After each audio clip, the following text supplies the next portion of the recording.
So let's go ahead and do 3 ohms together, okay?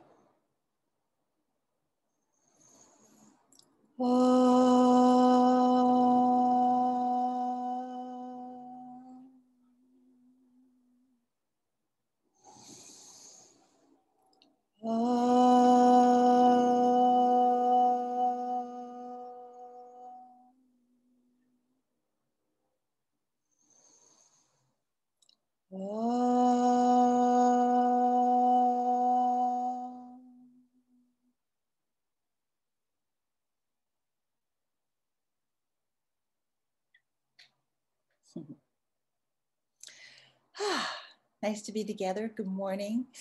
Such a beautiful day. And do we remember the word that we've been meditating on for the last month? Exactly. Listen, listen, listen, listen. And the saboteur of listen is the word dogma, because dogma doesn't require listening. It has more to do with hearing than it does with listening. So listening is one of those things that goes beyond hearing, because we listen, even if I didn't have the capacity to hear, if my ears did not function and I was deaf, I can still listen. Listening doesn't have to have the ears. We listen with our heart. We listen with our experiences. We listen with all kinds of other ways rather than just listening with our ears. So that's important so that we remember that listening isn't necessarily hearing, right? It's how you hear. It's where you put your heart, what's important to you. And for you to remember that all intuition is listening, because intuition doesn't require you to be able to hear a particular sound. Intuition, you can hear somebody's voice or not hear somebody's voice and still be moved by something that's going on. So all of us hear sounds that our ears don't hear. Elephants hear sounds from inside the bottom of their feet. They feel the vibrations of the earth. So they have those big, wonderful ears where they hear from, but they're also listening with their feet. So we all listen to sounds in different ways all the times. Our body is an instrument. And this instrument is like a guitar or a flute or anything else. Sounds are constantly moving through us. They're moving through us from the inside out and from the outside in. So we are an instrument. We're constantly creating sound. Every time you think a particular thought, it creates a vibration. Your thoughts do not stay housed in your head. They move from you outwardly. Even solid objects hold sounds. So if you are intuitive in a way where you're sensitive to vibrations very, very deeply, you can put your hand on something and feel events that have gone on there. Every object on the planet holds memory, and memory is sound waves.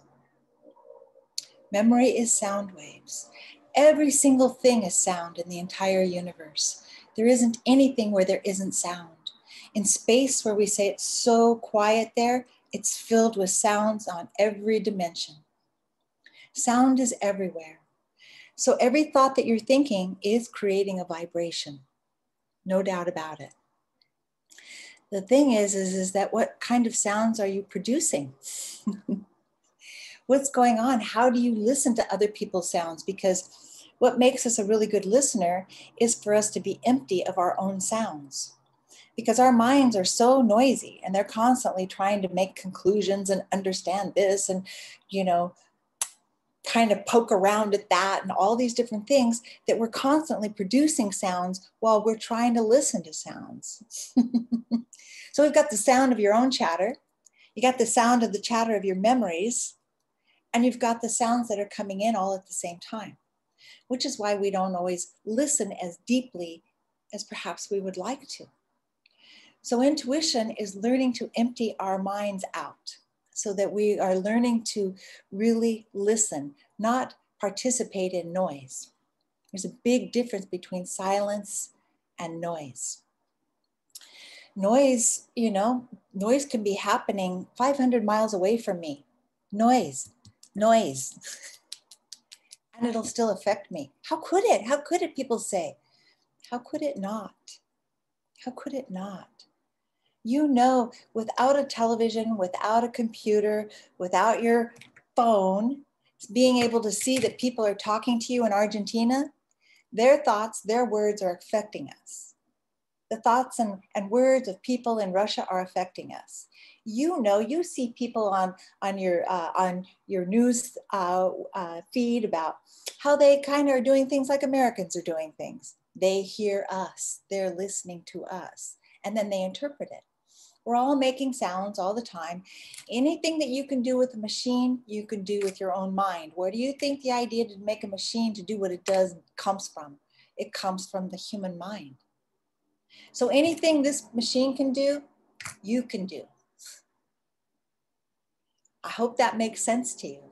So listening, you don't need a device to actually listen. What you need is a heart. That's what you need. You don't even need to have perfect hearing. Intuition and listening are linked together. You cannot take them apart. All human beings hear sounds that your ears don't hear. All of us do, all the time. Animals are hearing sounds that their ears aren't hearing, but it's coming up through the earth. And they feel the sound waves. What is it that we're listening to? We're listening to sound waves. And as far as we really understand is that everything in the universe is made out of energy. And energy, what is energy? It's waves. It's light waves and it's sound waves. The only way to really improve everything that we're doing as individuals, as well as on a really broad scale with human beings, is for us to listen. So the more that you can listen to your own heart, what it does is it teaches you to recognize the things that hurt you. You learn to recognize what the feeling of pain feels like, so that then when you're around somebody else who's experiencing that pain, you listen to it. You can hear it even though you said to them, "Hi, how are you? It's all well?" And they're like, "Oh yeah, You feel it. You're listening to it. So we learn to empathize not only with ourselves, but with others, because we begin to recognize that sound. It's a sound. Even though you're not speaking, you're emanating a sound of sadness, a sound of remorse, a sound of anger, a sound of appreciation. These things are sound waves because they're thoughts. Spoken or unspoken, they're still thoughts. And thoughts produce sound waves. So our bodies respond to sound waves. When we're afraid, our bodies really react. It's very difficult. If you're not feeling well, if your body is sick and we get afraid because we feel a certain pain and we're like, oh no, oh no, oh no. All those waves are moving through our body.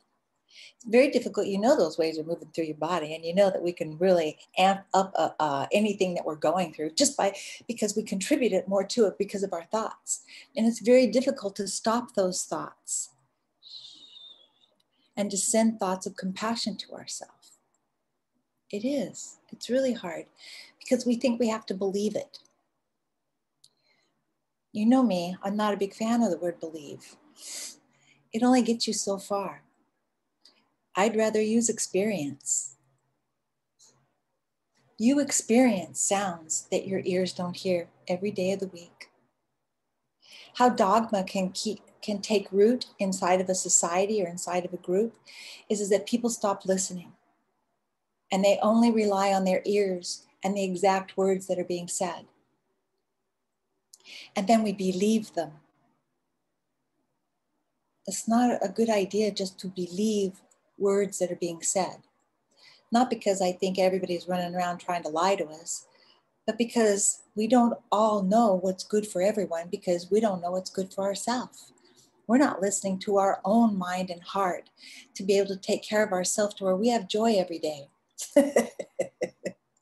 If we really listened to ourselves, we would live in joy because we would adjust our vibration to what joy is. But we get very caught up in furrowed brow kind of listening. Harumph. That's listening, but it's listening to things where you can see, I don't want to listen to that. I don't want to hear that. So we have to help ourselves to recognize vibrations. Another form of listening, some of you know this word, some of you don't know this word. It's a yogi word, and it's samskara. Now, samskaras are thoughts from our past. And one of the easiest ways, I think, to really describe what a samskara is that the yogis talk about, Swami Vivekananda, he gives a specific example of how to understand this word, where he compares it with the Western word of the word instinct, okay? So Swami Vivekananda says, oh, you have this little baby chicken, and no, it's a little baby duck, and it's being raised by a chicken. Hatched, for whatever reason, it doesn't have a duck mama.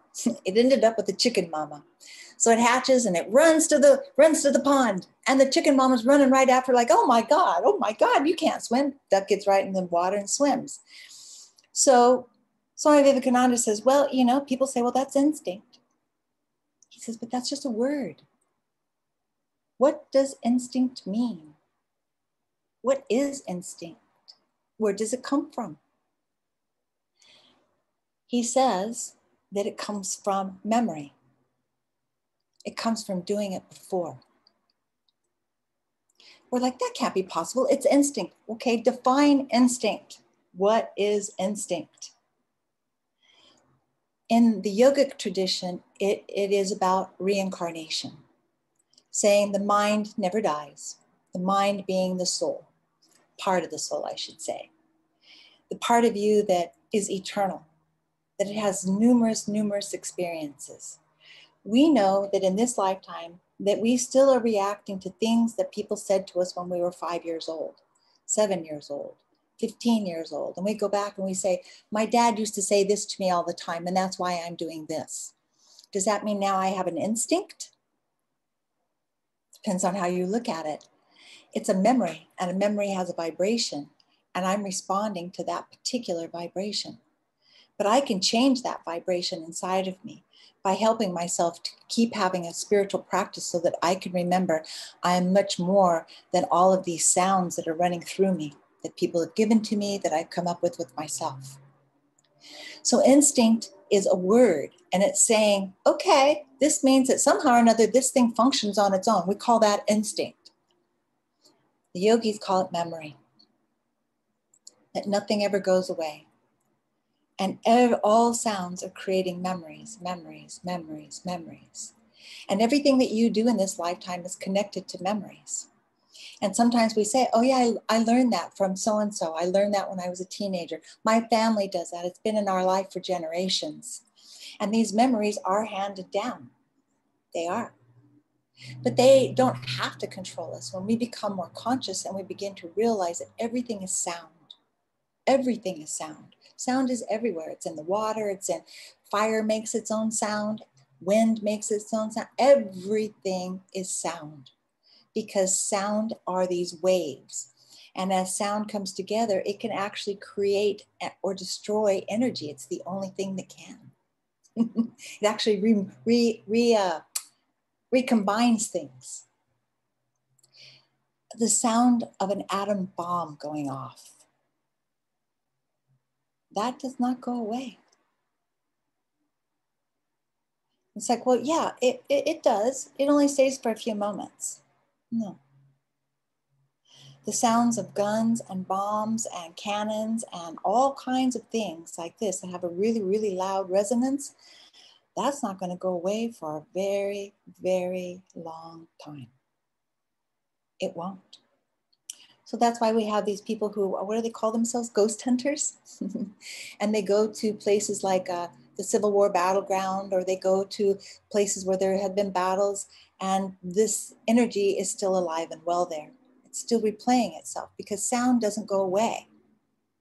It doesn't go away. It isn't like there's a sound and then it goes away. This is our illusion because we hear a sound and then when it's in a distant form, we think it's gone. And we tell ourselves, it's just like the little baby thing, you know, you see me, now you don't, woo, now you see me again. That's what we do to ourselves. We're like, I hear the sound, woo, it's gone, woo, here it is again. You see what I'm saying?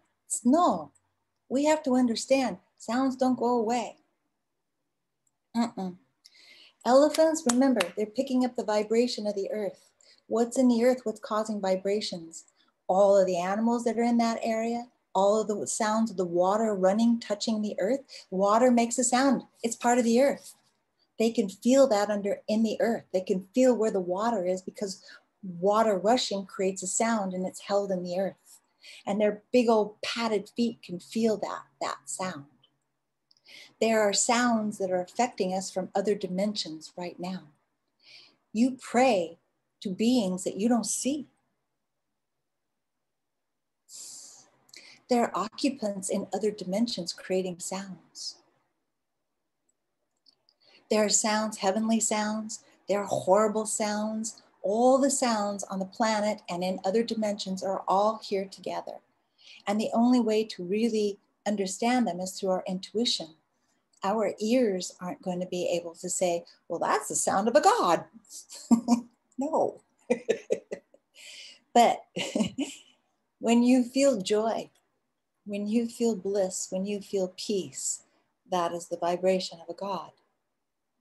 Now, when we're meditating, one of the things that you can do is consider something that really makes you feel blissful, something that the sound, a name, a form, really makes you feel really peaceful. So when you meditate, think of that. Maybe you had a dream of a wonderful angel talking to you. Think on that. Think on the vibration of things that make you at peace. These are vibrations because they're memory. Memory is a vibration. What else could it be? You may say, well, it's a picture.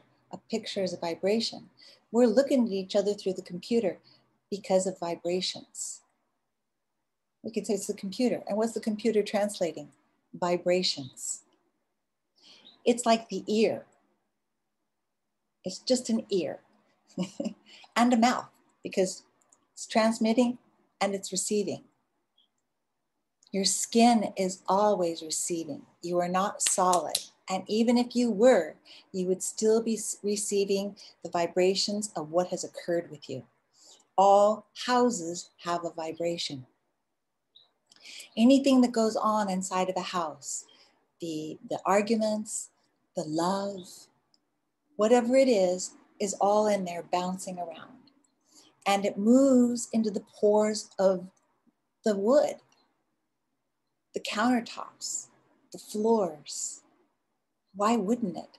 Consider this. It's very, very important so that you know that you are creating energy in your home. And it doesn't stay in there either because it moves out the doors, it moves out the windows, it moves into your neighbors. We're always influencing one another. It's best that we think more broadly and we have a better understanding of what's going on. These sounds do not just go away because you don't hear them. You know that. You're still rumbling on things that somebody said to you 5 years ago. You know that. You know it's still in there. Once in a while, something reminds you of it. It's like, yeah, right? It's still in there. Sound does not go away. I love that kitty tail. Doesn't go away. Sound stays with us. It can change. We can contribute to it, but it doesn't go away. Dogma is when we don't want to hear anything anymore. We just want things to be a particular way. We don't want to grow. We don't want to believe. Back to this word that I don't like, but we do say that. I don't want to believe that. That seems weird to me. Kind of scares me to think that there's sounds everywhere. That's a little weird. Well, get used to it. You know, we live on a planet. We're cosmic beings. We just like to think of ourselves as these little tiny little things. No, we are part of a living, breathing universe that's creating sounds at all times. Always. We're interacting with other dimensions at all times. It doesn't matter if you believe or not. You don't have to believe in the sun. It does not require your belief. The sun isn't like, hey, look, till 2/3 of you start believing in me, I'm going to stop shining.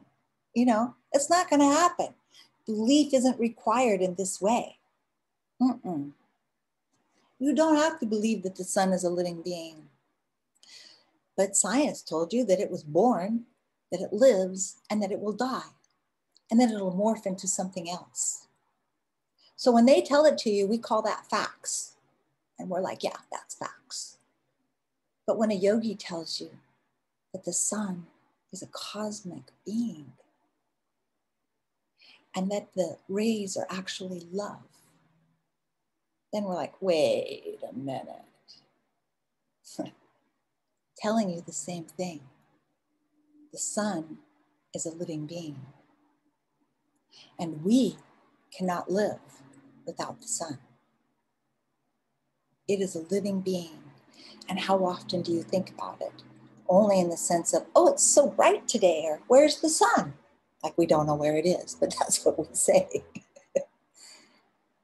We don't. Do you give thanks to the sun? Do you ever think about it? Are you conscious of it? But yet, without it, not only would we not be here, but those ducks and chickens I was talking about, of course, they wouldn't be here either. But we don't think about our cosmic lives. We think about our bank account, and we think about our car, and we think about what we need to do, and all of those things are perfectly fine. Please don't think I'm thinking that they're not. But we also have time to remember that we're so much more than our everyday life. To listen more deeply. There are sounds at all times moving through us that are from many dimensions. Those dimensions don't have to be way out there. We're living in other dimensions within this dimension. Do you think they just happen outside of us, that we just live in some little bubble, but there's other dimensions outside of the bubble? We don't live in a bubble. We live in the universe exposed. We're on a planet exposed. Those other dimensions are right here with us at all times. You can't make them go away. You live within them. Don't be like scared about it and don't think, I don't know if I'll believe or not. Experience it. There are beings who talk to us. If you've ever prayed, you already know that there are other dimensions. If you've ever said out loud, God help me, you know that you're speaking out and you're asking invisible beings to help you. People who don't consider themselves people who pray, they have this deep, deep, deep longing for help also. And they will say, I need help. I need it now. They're still praying, whether you say the word God or not. Because you know that vibration is finding a connection to return back to you. Listen comes from the heart. Hearing is in the ear. That's why we talked last time about looking. So my eyes look. They look out. They look for trouble. They look for bargains. They look for good things. But I don't see you with my eyes. When we have a session together, I see you here and here. Because I'm listening. And I have to empty myself out of me. I cannot think about my family. I can't think about anything that's going on in my life. In that moment that we're sitting together, it's you and I. That's it. Now, you and I is also the entire universe. Sometimes people bring recorders for their session. And over the years, there have been people who have recorded disembodied voices on the recordings because we're never alone. There are so many life forms in the universe that are invisible to the eyes, but they're there. Mm-hmm. You know this. You don't think about people who live in Ecuador right now, but they're there. Are you thinking about people who live in Botswana right now? When's the last time you ever even thought of Botswana? But they're there. They're there. And they're creating sounds. And those sounds will move across the globe and they'll influence us and ours influence them. We just like to think that we're totally on our own. Put me in my house, leave me by myself, I'm perfectly fine. Mm-mm. You still live with all the thoughts of everybody else. Just because you lock your door and close your windows doesn't mean that other people's sounds from their minds are still not influencing you or you them. So I say this to you so that you help yourself with intuition. Everything is a sound. So over this next month, I hope that you continue practicing listening. We'll get another word, of course, but I hope that you help yourself to listen more deeply. Empathy is listening. Whenever we empathize with another person's pain, we're listening. We hear them. We feel what's going on with them. Listen to your own self. Have compassion for your own self. Calm yourself down. Help yourself not to feel so afraid. As you do that, you will be more sensitive to other people. And when they're kind of, as we say, freaking out over something, you won't get it. It won't be like, you won't catch it like it's not contagious. All sounds are contagious. You know what I mean? When somebody's angry, it washes over you. Now you're angry too. It's contagious, so because we're walking through these sounds and then we take them on. And as soon as we take them on, we start associating them with our own life. So if I'm angry and you come into the room and I'm like this, it's going to wash over you. And as it washes over you, it's going to stimulate different memories for you that you've had in your life. You see how that works? And now you're going to be really upset and you're going to be starting to think about things from your past, all because I came in with this feeling. See how that works? So it's important so that we see that we're always being influenced. This is why dogma is not a good idea. Because dogma is this insisting, you will think as I say.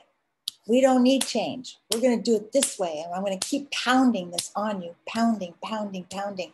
In fact, I'm going to even threaten you and tell you that if you don't do it exactly this way, this bad thing will happen to you. Dogma can threaten us with eternity of burning forever or something like that. Whoa, you see? Be careful. This instrument belongs to you. You earned this instrument. In order to have a physical body, you have to have existed before. The body comes in so that you can live in this dimension. When you don't have a body, you're still alive and you live in other dimensions. There comes a point through our process where you condense and now you have a body and you live in this dimension. It is an instrument. If you were crossing the ocean on a boat, the boat would be your instrument. This is your instrument to live on this planet. This instrument helps you to be able to grow, to evolve. This is for your soul, not for your body. We think that a life on the planet is only for the body. The body is terribly impermanent. We're not here for the pleasure of the body. Don't get me wrong, I love pleasure as much as everybody else. But we give all of our attention to our body. My body isn't perfect today. My body, my body, my body, my body, my body, my body. Notice how we say my? It's a possession. It isn't who you are. And you know that. Language tells us that. Nobody says body. You say my body, this body, that body. It always has a possessive to it, right? It's something you get. It's impermanent. All possessions are impermanent. The body is impermanent. What we want to put our focus on is our spirit or our soul, the part of us that's eternal. Just like those little ducks that were running to the water, yogis would tell you they've lived before. It's in their memory. Instinct is memory. They know. In this lifetime, everything that you do has memory to it. If when you were a child, you loved to use Legos and you built things, and then you got to be older and you became a carpenter and you're like, wow, isn't this interesting? There's memories there of building. Maybe those memories are 5,000 years old. We don't know. But something inside of you makes you drawn to certain things that maybe other people in your family are not drawn to, or certain friends that you have, they're not drawn to the same things because we have different vibrations, different memories, and they're constantly influencing us. It's better to have experiences than dogma. Dogma will make you have to be loyal to a particular way of thinking, and you have to make sure that you don't go beyond the boundaries of that dogma, that you stay inside of the box. If you do that, you'll suffer. And we already are suffering enough. Learn from your own self, from your own experiences. You decide, what does the word G-O-D mean? Don't let anyone tell you this is the exact meaning of what that is. You go deeper inside of yourself. You discover, what does that mean? Don't let anyone tell you you have to follow this rule or that rule. The only rule I'm going to encourage you to follow is do no harm. And because we do harm every day in minute to much bigger ways, do as little harm as possible, in the sense of be conscious of your thoughts, of the vibrations that you're putting out into the world. We have so much suffering going on right now, so much suffering. And it's important that we are attentive to that, because guess what? You're part of the world.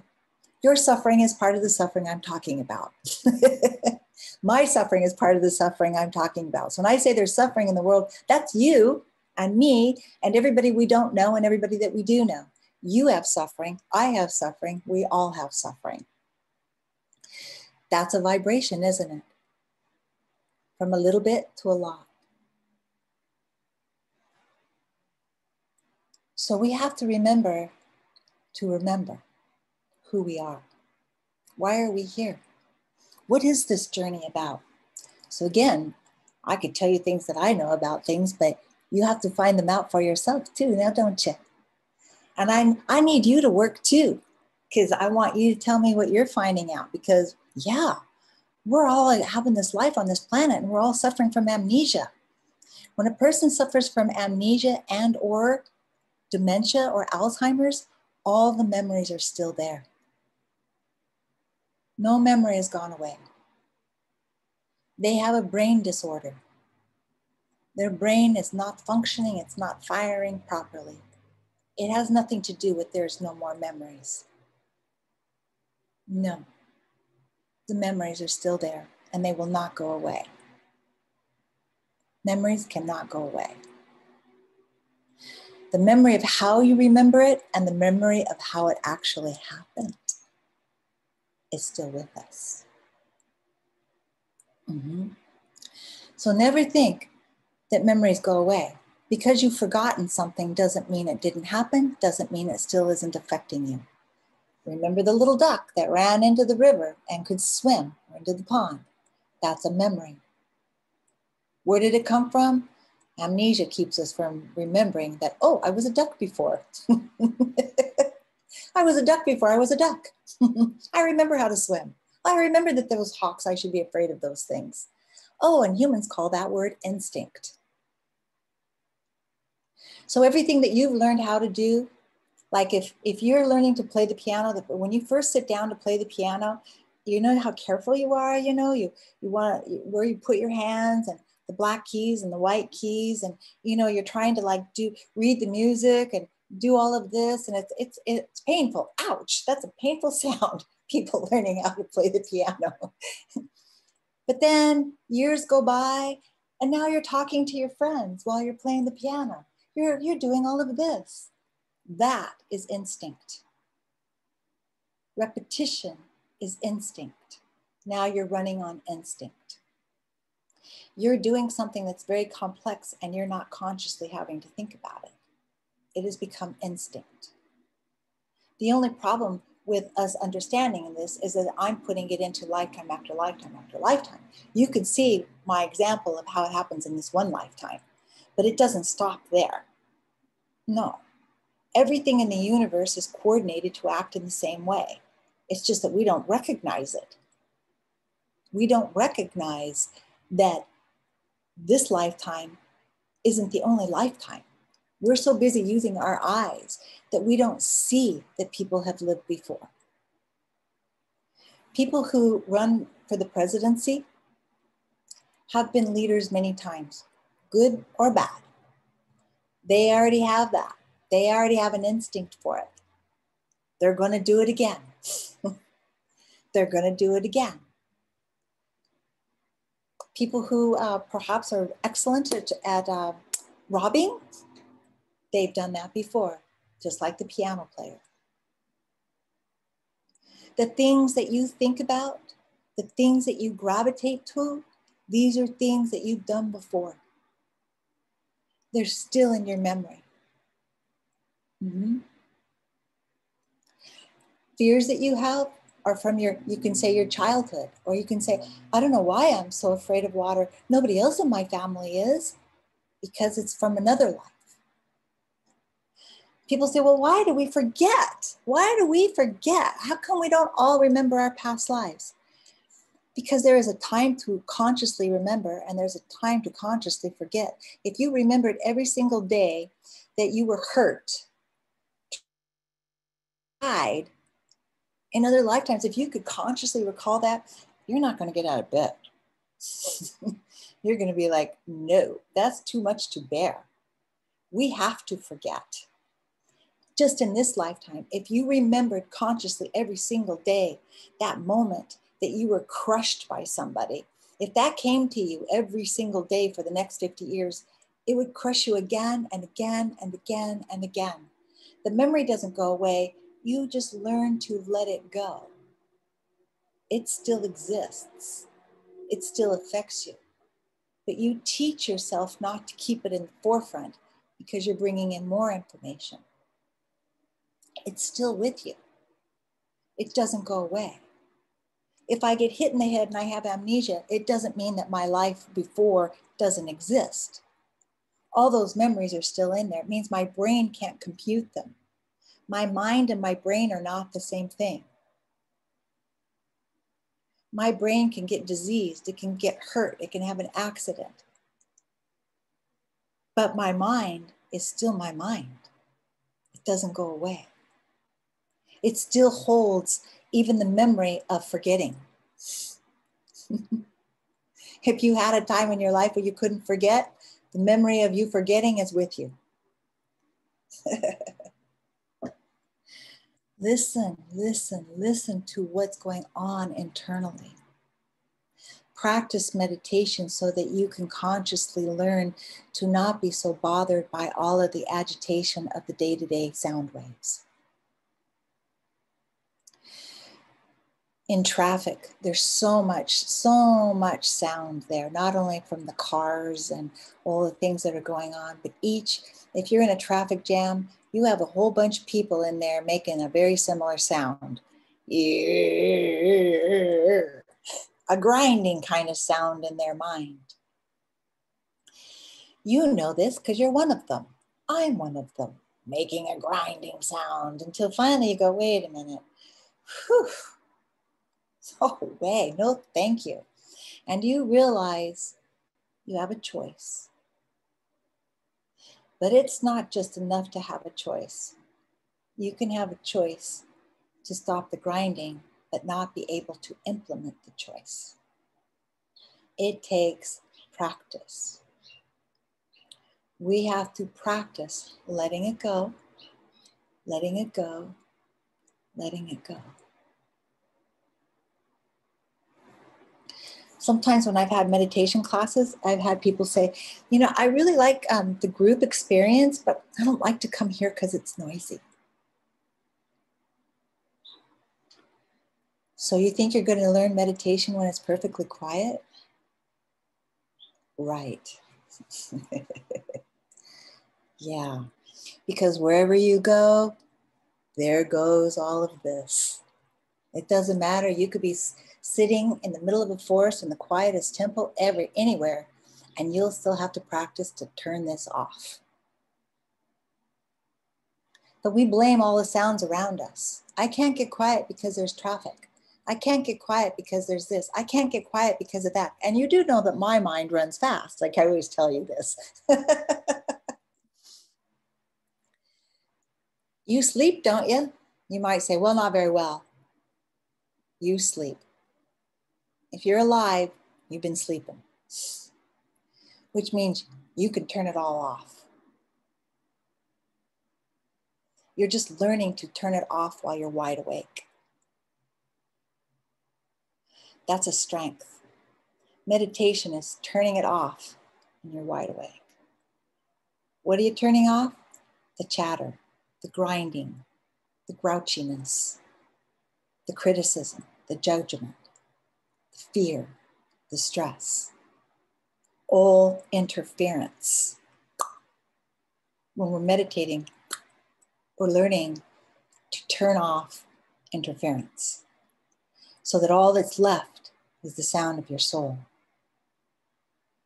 who you are, who you've always been, regardless of what experiences that you have or haven't had yet.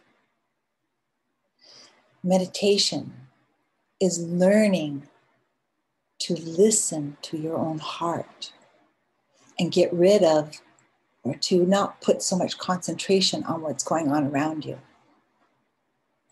Back in the 80s, when I first started doing sessions for people, we used to do these things that were called psychic fairs.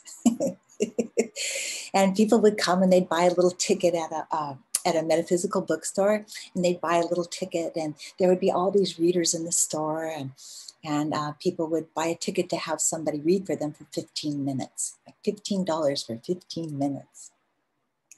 And I was just starting out and I needed to have experiences. And so I would show up at psychic fairs all over San Diego County.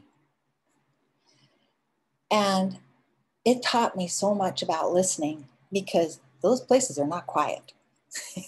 People go there to enjoy themselves. So they're chatting and talking with their friends, and they're expressing themselves, and they're walking by, and they're close to you, and all this stuff is going on. And you want it to be just you and the person across from you. And believe you me, the person across from me only wants it to be that person and me too. So that inconvenience of all of the sound, the doors opening and closing, people that work at the bookstore doing this to me because I always went over, stop, stop, stop. All of that taught me to focus on the person in front of me. It taught me that that's the most important moment, right? At that moment, they are the most important thing in my life. At that moment, if I sit across from you, in that moment, you are the most important person to me. You are. My love for my family and all the other people that are in my life, they're with me, but my concentration is with you. When we're meditating, same thing. I learned how to meditate in those little bookstores and all of that too, with all other places I learned to meditate too. But we would hold groups. So this particular store is right next to the railroad tracks. Here comes the train barreling through. There's traffic. People are still coming in and out in the bookstore. And people will say to me, different places where I'm at, they'll say, I'd like to come to your meditation, but it's too noisy. Of course it is. It's too noisy wherever you go. You take it with you. It's always going to be too noisy to meditate. You have to practice. You have to practice wanting to listen to your own heart more than you want to listen to any other sound. Because that's where love resides. That's where the Divine One resides. Don't you want to feel bliss, Ananda? Don't you want to remember that you already are that? So when you're in situations that are loud, they're noisy, they're difficult, don't become difficult yourself. Don't become noisy yourself. Dive. Just remember that all that chatter, it's on the surface. You got to learn to dive. Take refuge in your heart. Know that nobody can hurt you when you're in your heart. When you're in here, you're with the divine. When you're up here, you belong to everybody who's doing this. They're controlling you. And they don't even know they are. They don't even want to. What are they going to do with you? This is splish splashing on the surface that we all suffer from. Psh, psh, psh, psh. You got to learn to dive. Know that one of the best places to learn to meditate is where there's noise. Mm-hmm. It's true. It's true. I have in my life liked to go to libraries because it's quiet. But the interesting thing is I have to laugh at myself for this. So I'll go to a library going, oh yeah, it's gonna be so quiet in there. I can really listen to my own thoughts. I can write. Okay, this will be really, really good. And then invariably there's somebody who sits next to me who is doing something that's very noisy. And what's interesting is that one person just opening mail. This one time that I went there and this lady had a bag of mail. She was not doing anything that was out of line. Not one thing. She was not doing anything bad. Nothing. But my mind heard her like it was I-5 traffic.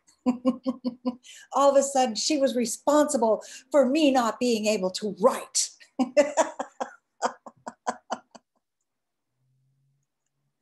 Holy moly. So in that moment, she was my teacher. She was my teacher. She says, what's wrong with you? She didn't say this, but this is how I'm telling it to you. In my mind, it's like she was saying, what's wrong with you, girl?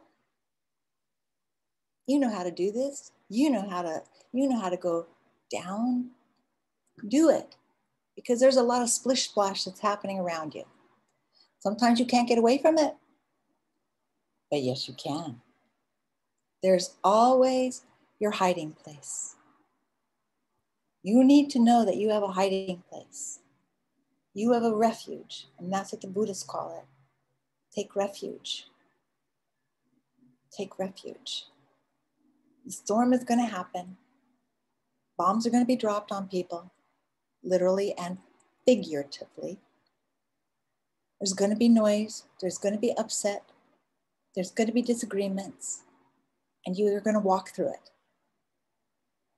How you're going to do that, it's going to depend on how well you are committed to the practice of love. How committed are you to the practice of love?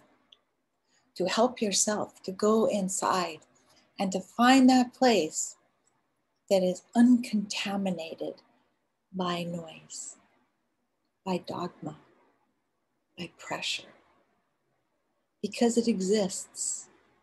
Quiet, absolute quiet, is a sound wave. It isn't nothingness. Nothing doesn't exist in the sense that we think it is nothing. Quiet doesn't mean nothingness. It means inner strength. You have the ability to be like this in a situation that's doing this. You have the ability to do this when this is going around inside of you and outside of you. You have the ability to do this. You not only have to want to, but you have to practice.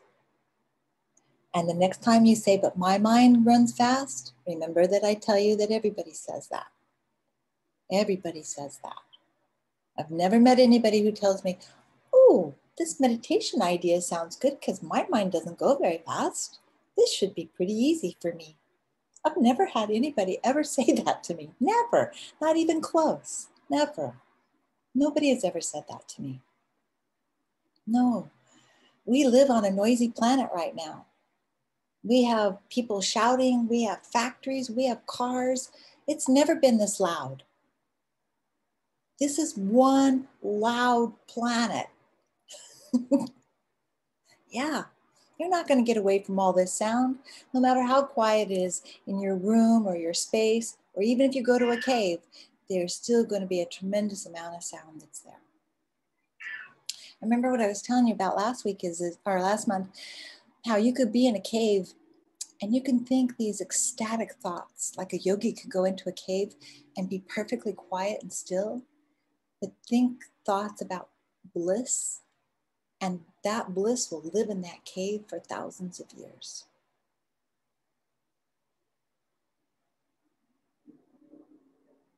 We live on a planet that's not thinking blissful thoughts.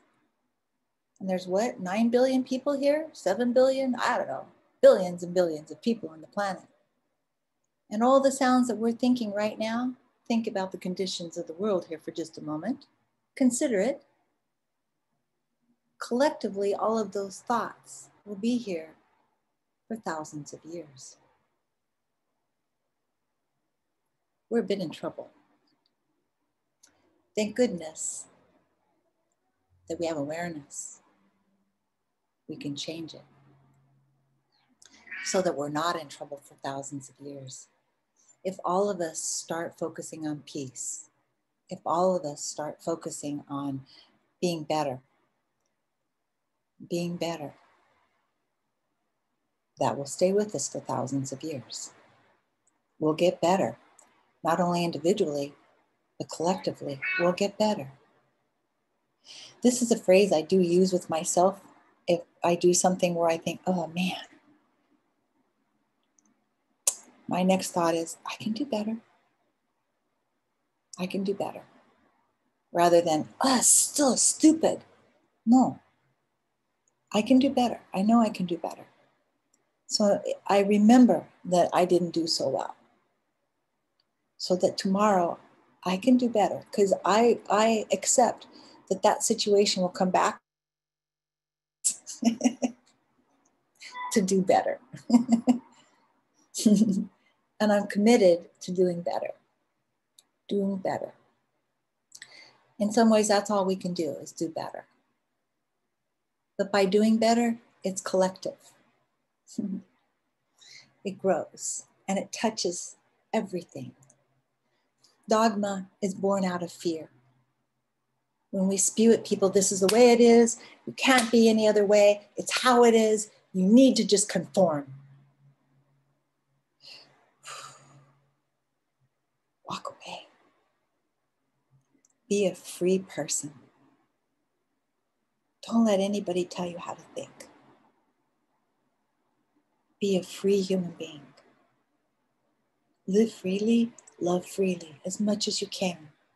And know that if you can love today more than you did a few years ago, know that that memory is teaching you that you could love even more in the future. A practice tells you that you're improving. A practice is very important. practicing love throughout the day. And, you know, I talk about commuting because I commute. And, you know, so now that we have different traffic than we did a few months ago, it's much, much more intense. It can take me 45 minutes one way. So I have plenty of time to work myself up into a or it's okay. You got this. It's all right. Okay. Yeah. Oh, ooh, you got this. And practice staying centered. Otherwise, you spend 45 minutes irritated. And then wherever you get to, you take that 45 minutes of irritation that you've just been grumbling about and you dump it into the place that you enter into. Now everybody there is going to feel that way too. It's important that we realize that and not be bitter that other people don't know that. You can't change what you're not aware of. Experience gives us awareness. Get experiences. Experience, let yourself experiment with being quiet. When's the last time you said to yourself, okay, I don't want to meditate, but I do want to experiment with that quiet stuff she's talking about because I feel like this. Experiment. Experiment. If you're cooking and you feel frustrated, experiment with go, okay. Because remember, whatever you're cooking is cooking up here, and the thoughts are moving through you, through your hands, into your food. And then from your food, now what do you want to taste? Just your food? You don't want all those icky vibrations in there? Then leave them out. You have to practice being peaceful, praying over your food, asking for it to be pure. People are like, okay, but I'm telling you, it works. You can be self-conscious about it, or you can be like, I'm just hungry. I'm just going to put it in my mouth. And just remember, you had those 2 seconds where you weren't going to die of starvation. You could very easily have said, thank you for this food. That's a vibration that goes with the food. You see? That's a practice. It's a practice. Everything that we do is a practice. And how you treat your food today is the way that you've been treating it before. That may be good or bad. I don't know. If it's been bad before, but you started to change and it gets better, know that you have both of those memories going on, and always lean into the good. Don't give up on wanting to help yourself. Don't give up. Don't think this is too hard, or this is really nice talk, but I can't do it.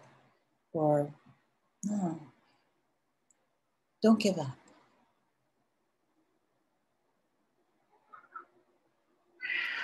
Quieting the busy mind. Somebody was just asking me about things to do to quiet the mind. There's so many different things, but my favorite thing is repetition of a mantra, a prayer, or an affirmation. When you're saying a mantra, which is sacred, or you're saying an affirmation, which is sacred, or you're saying a prayer, which is sacred, sacred vibrations have strength to them in a way that nothing else does. These vibrations of repetition of sacred words makes it so that things that are lower than that actually can't get into you. So in other words, if I'm in traffic and I'm chanting a mantra while I'm driving, the negative words of the people on either side of me that they're chanting in their mind won't get into me. I won't take them home and infect the people that I'm around. When you have sacred thoughts, nothing that is beneath them can get inside of you. Things that are equal or above them can get in because it's so strong. We forget spirituality is so strong that it will overpower anything that's negative. We give in to the negativity. We give in to the negativity. Got a little kitty that's being a little loud. But what we want to do is have a mantra. Now, mantra can be God is love, love is God, I am God. You can say God is love, I am God, God is love. I'm just giving you examples. You can say Goddess is love, I am Goddess, Goddess is love. You can say whatever you want, but say it in a very beautiful way that has some rhythm to it, has depth, that has feelings to it, so that it'll permeate all around you, inside of you. It'll move to other people. It'll keep everybody safe. You either can do this, or you can just be like, okay, what are they going to think when I get there? What's going to happen? And how is this going to be? And what's this? You're going to be ill prepared. And you won't be at your best. And I know you want to be at your best, because I do too. You know? So our best is the experience of practice, right? And over this next month, the word that we're going to be practicing on for the month of October is the word perseverance. Now, the saboteur of perseverance is resistance. So let me just say this one quick thing about perseverance. This is not perseverance. That is not perseverance. I'm going to let you decide what it is, but I had to show you what it wasn't. It is not. No, it's not perseverance. You experience it over this next month. And know that the practice of perseverance overcomes resistance. This has resistance in it. I don't want to, but I have to. I don't want to, but I have to. You see? Now I'm giving into resistance more than I am persevering. Perseverance is a virtuous quality, okay? It's a virtuous quality. Ponder on it, experience it for yourself, practice it every day, do affirmations with it. I am persevering with my meditation. I am persevering with peace. Easy for me to say, right? Wrong. Okay, so we want to practice perseverance. If you've got a mountain in front of you, then you need to be like a mountain climber. You can't get up that mountain doing this and fighting the mountain and being mad at the mountain for being a mountain. Don't be mad at what you got to do because it's there. Help yourself and know that you're going to like sometimes not be, right where you want to be, but that's all right. You got to keep persevering and keep growing. Keep loving. Keep being there for one another, okay? I really appreciate you being here. And we're going to do 3 ohms together. And then if you want to stay for a few minutes, we can still answer questions, okay? All right, let's do 3 ohms together.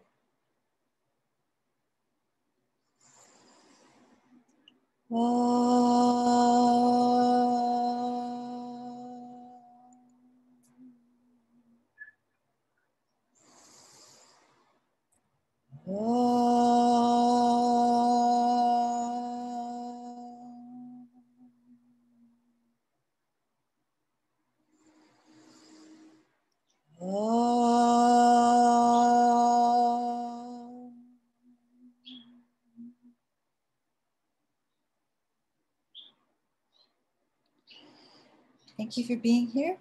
Peace be with you. Namaste. Thank you, Jacqueline. Here we go. What? So do I just undo this? I have to undo it. Okay. Does anybody have a question? Mara? Yes, Jackie, related to vibration, sound, also in essence, is that it's light waves, or is that equal to sound, light sound are waves? Are they one and the same, sound and light in essence? They are and they aren't. Yeah, I was wondering about that. It's like when you get in, like if somebody has healing hands, so to speak, Mhm. the vibration that comes out of there, it's a vibration, but it's light. Mhm. It's light. So they're sound, they're waves. So light has waves and sound has waves. Mhm. So that's why we get it separately, but there's the same thing in the sense of that we're just picking up in a different essence. So so the sun is all light, but there's sounds inside of light. Oh, okay. Oh, the sound is carried by the light. Is that one Could be, way? Okay. could be. Well, I'm thinking, in the beginning was the word, and then da da da whatever, and then there was light. What you know So Genesis. Yeah. it's beautiful what you're saying. So like um, the Sanskrit word for the Big Bang, so to speak, the Sanskrit word for that um, is not creation. And in English, we think of the universe was created. We say the universe was created, which kind of gives you a feeling that it came from nothing. But Sanskrit, the word for that, pranava, means, what's that word? Uh, projection, Mhm. projection. That the universe was projected, something existed already, and it projected itself out. Mhm. It wasn't created, it projected itself out. So it's like a seed. Mhm. Like the universe at some point was resting. It was like it was a seed. And then it projected itself out. And then at some point it will collapse into itself, return back into seed form. Mhm. Now, what does that remind you of? Everything on the earth. Mhm. Everything is the same.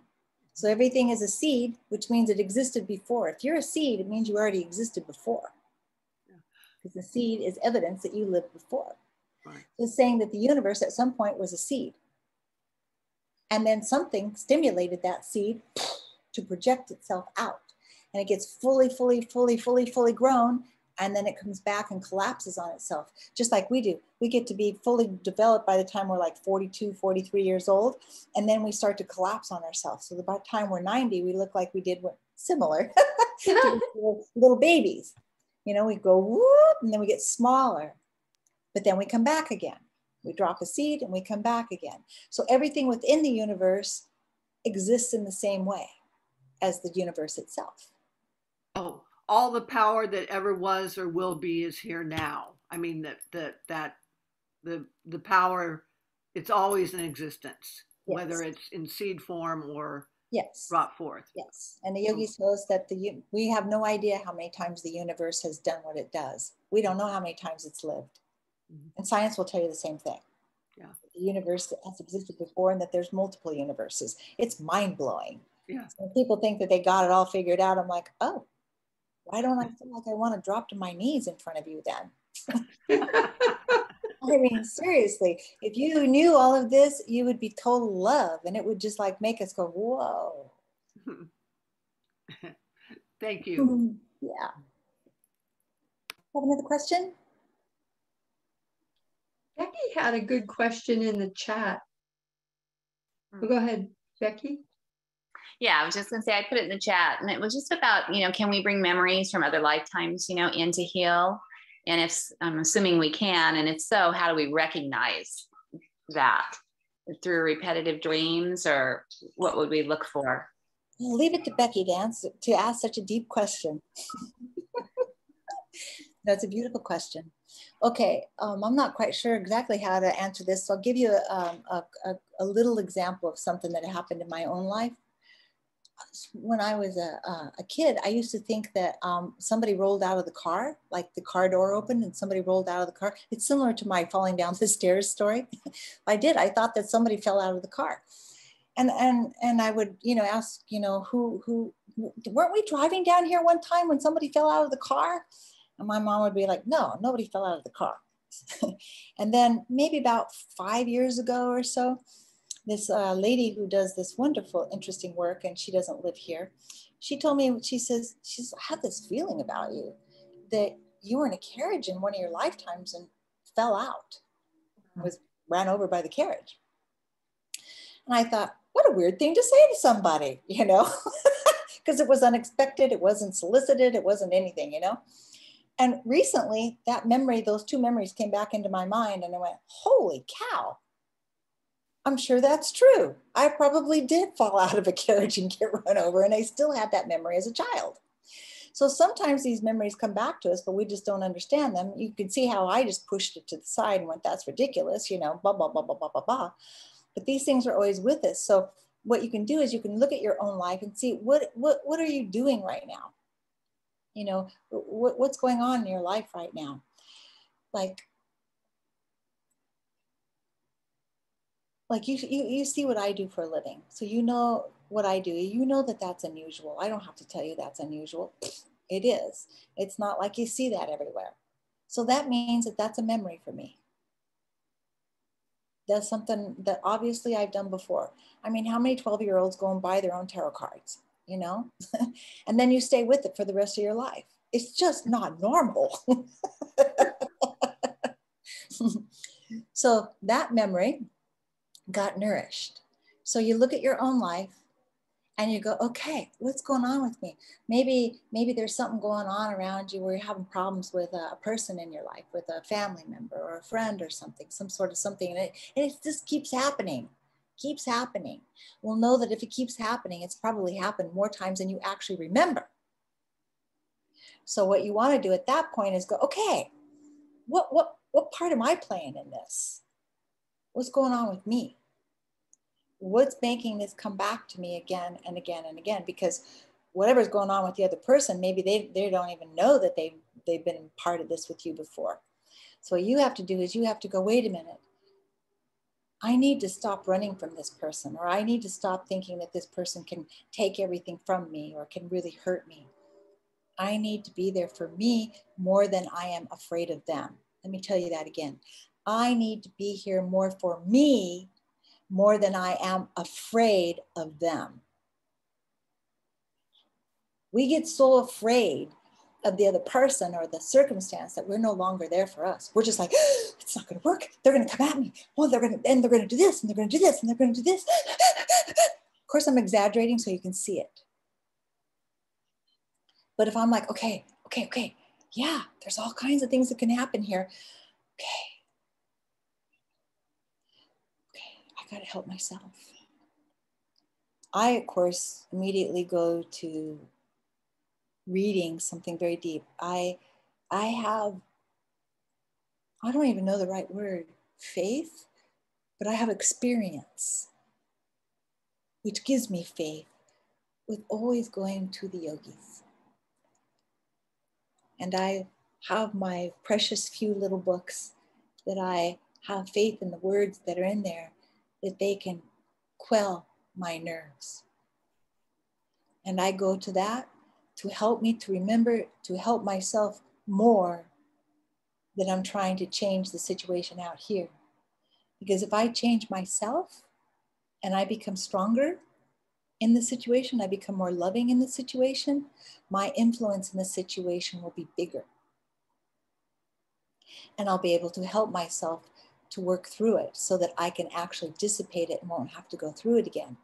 So if we can neutralize some karma with somebody by changing ourselves, the other person has not worked through it, so they'll have to work through it with somebody else because you won't be available for it. So we all have karma with each other. But if we keep participating with each other with then we're going to keep having more and more of that karma and keep incarnating with that person and going through it again and again and again. But if we can just look at our own part and really neutralize our part, if you can do that, they still have their part. But they can no longer work it out with you because you are no longer a match. So there'll be another situation around them that will attract them to another person that had that similar vibration that you used to have. And they'll have to work it out with that person. Isn't that kind of cool? So we can change our karma. Yeah, that might very much relate to somebody, an abusive situation. Yes. Need I say more?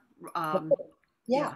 The more that you're there for you, you will change. And as you change, you will become more protected because you're invested in yourself. Mm-hmm. You're invested in taking care of yourself. You're invested in getting through this, whatever this is, much more than you're invested in the other person and what they're going through and trying to change them and trying to change the system and trying to change everything else. Mm-hmm. The first thing you want to do is change yourself, save yourself, take refuge in your own heart. The better that you become, then you're not going to be so attracted to that situation. When I say attracted, I don't mean like, ooh, attracted. I mean, you're attracted to it because you can't, it becomes mesmerizing. Bad situations do. They do. They draw us in because they're so powerful. And then, of course, we get caught up with, we want to change them. We want to help them.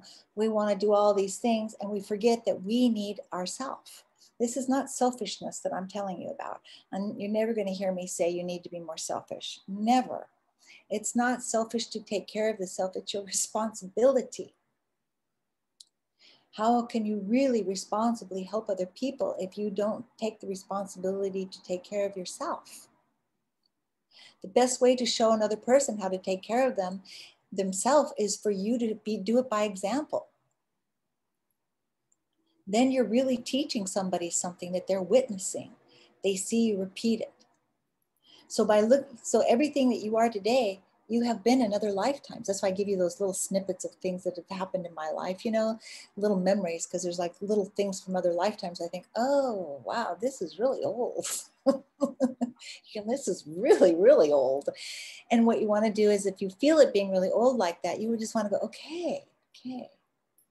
Let me change my reaction to a response, to a conscious response, because a reaction is impulsive. So we want to get away from impulsivity and have a conscious response. But you have to learn to slow down. And Americans have a bit of a resistance, I'll use the saboteur, to the word slow. I don't know why, but we do. It's like, no, we got to go faster, faster, faster, faster. Right, like that's control. Like that's self-control at all, We go so fast that we burn up. And then at the end of the day, you have no energy because you were going so fast and your mind was going so fast. At the end of the day, you have burnout. Just like a rocket ship, it can only go really, really fast for a short period of time, and then it burns itself out. We're no different. If you make your mind go so fast, you're going to burn out and you're going to be like, ugh, I'm exhausted. Your body's going to be exhausted. Your mind will be exhausted. You won't want to participate in making things better with other people because you will not have the strength for it. So helping yourself is conserving your strength, conserving your ability to make changes. Does that make sense?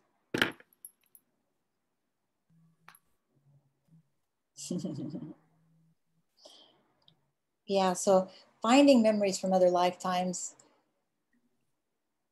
Okay, thank you for saying that, Becky, because now I have another quick way to answer that. Each person that's sitting here today with us, all of us, we have group karma, or we wouldn't be coming together. And what binds us is our love of love. Each and every one of us are invested in the love of love. Mm-hmm. And if you can remember that, that means that you've had other lifetimes with us, somewhere, how another, somewhere in there, where we have practiced the love of love. You are interested in the love of love. You are. You're interested in healing yourself. You're interested in joy. You're interested in a better, deeper life. The magic of life. Understanding that there are many, many life forms, not just the ones we can see or hear, right? The love of love. So that's from other lifetimes. Each and every person that's here today has had multiple lifetimes being spiritual seekers, or you would not be interested in doing what we're doing today. You wouldn't. It wouldn't even come into your mind. Or maybe you hear somebody else say, oh yeah, I'm going to do this thing with these other people and we're going to talk about love. And if you're like, oh, okay, well, call me when you're done with that. You see, they have different memories. They don't have that instinct to practice the love of love. You have that. You have that. Each of you have that. Draw from it. Have faith in it. You have craved what we call God for many lifetimes. We live in a terrible time. This is some of the darkest times. And you crave the love of love. You want peace. That's from other lifetimes. That can save you. We've all been monks and nuns. Now we don't have to. Now we can be all these other things and practice the love of love. We don't have to do all of that other stuff. We don't, which is a really cool thing. Yeah? So see, big difference between listening and dogma. Listen to yourself. You are in this situation where you want to grow spiritually because you've already done that in other lives. So ponder on that. Let yourself reflect on it. You know, you might find that you've had you have a predilection towards maybe like something that reminds you of Catholicism, and you're like, I don't know why I'm attracted to Catholicism. I don't want to become a Catholic, because it's a residue of a way that you searched for God. Mm-hmm. Or maybe there's a part of you that has always had a thing for Buddha, but you were raised in a family where no. If you do, that's from past lives. So look inside of yourself, see what kind of memories are in there. What's in there? What, because you have spiritual memories, because you wouldn't be here participating with us. Us being, all of us are in this together, you see? And there's something about you that also makes you have an understanding for a person like me who's a little unusual, which means you are too. You're unusual too.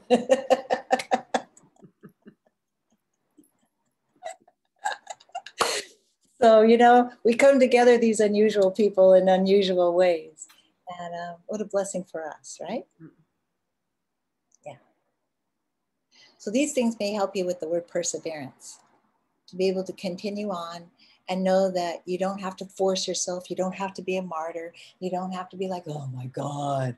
No, you can still go through the same thing without all of the drama that goes with it. You can still go through it and really be able to find that gratitude that at least you have the opportunity to do something that's worth some effort. That you're drawn to something that takes effort. You know, how wonderful is that? You're drawn to spirituality. You are. You're spending your Sunday morning here talking about it with me. You're drawn to it. You feel it. You have your own hunger or thirst for it. So feed yourself. You know, definitely feed yourself with things that are unusual, you know, in the sense of like, wow, I think I want to go visit this place where it's kind of sacred. Go do it. Absolutely. Feed yourself. Feed yourself with spirituality, with sweetness, because that's what you want. You know that's what you want. That's what I want. Mm-hmm. Yeah? Better? Okay. Thank you again. Thank you so much. Thank you. Thank you. Thank you. Bye, everyone. Bye. Jacqueline, thank you so much. Thank you. Peace to you. Thank you. Wolfie says bye. Bye. Thank you. Bye. Who is that? This is Woofie. Whoopi? Woofie, as in wolf. I love Wolfie's gorgeous. Whoopi is gorgeous. Really gorgeous. I think he likes seeing himself. Why not? Right? I would too if I looked like him. Yeah, absolutely. Sunday, everybody. You too. Thank you. Love you. Bye-bye. Love you guys. Love you very